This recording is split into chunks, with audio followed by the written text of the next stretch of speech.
Kata orang, pendidikan kita punya 1000 masalah, dan salah satunya mungkin adalah kita. Ya, kemampuan belajar siswa Indonesia dibilang rendah. Untuk ngetes benar atau enggak, coba aja jawab pertanyaan ini. Kalian punya waktu sampai video ini berakhir untuk menjawabnya. Gimana?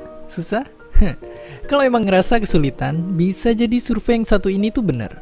Ya, survei 3 tahunan buat pelajar SMP ini nunjukin emang kemampuan pelajar Indonesia bisa dibilang bermasalah. Tapi emang gimana hasilnya? Gimana perbandingannya sama negara-negara dunia lainnya dan ada di posisi berapa kita sekarang? Jawabannya kita ada di peringkat ke-7 dunia, tapi dari bawah. Ya, survei yang dibuat untuk mengukur kemampuan anak SMP dalam 3 bidang ini ternyata masih terlalu sulit. Nyatanya kita ada di peringkat ke-71 secara keseluruhan, kalah dari negara-negara yang emang terkenal maju pendidikannya dan bahkan kalah sama negara-negara yang umurnya belum sepertiga Indonesia.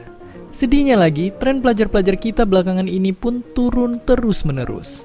Tapi tunggu dulu, apakah tes PISA ini emang bisa ngegambarin realita pendidikan kita yang sebenarnya? Terus apa sih yang bisa kita lakuin ke depannya?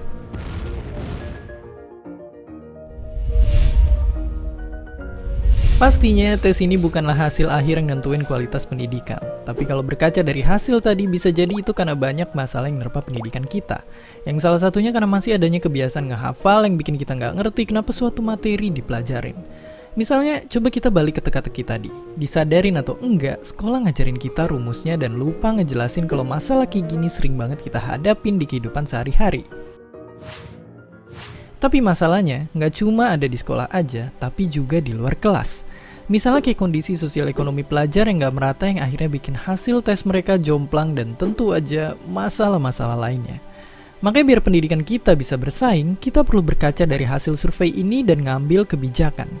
Contohnya kayak UN yang baru-baru ini diilangin, yang perlu kita lakuin buat perbaikin pendidikan Indonesia. Bapak pendiri bangsa kita pernah bilang satu ucapan yang terkenal. Katanya, hanya satu tanah yang bisa disebut tanah airku. Ia berkembang dengan usaha dan usaha itu adalah usahaku. Ngelihat kondisi sekarang, ucapan itu bisa jadi dorongan buat kita semua yang meski di tengah fakta menyedihkan kualitas pendidikan di negara kita, kitalah yang harus ikut berjuang menyelesaikannya. Dan seperti biasa, terima kasih.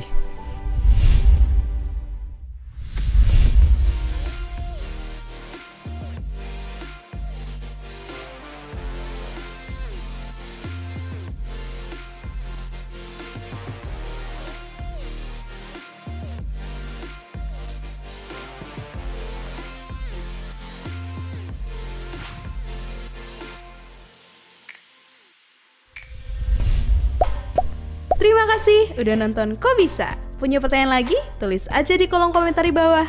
Keep asking and stay curious.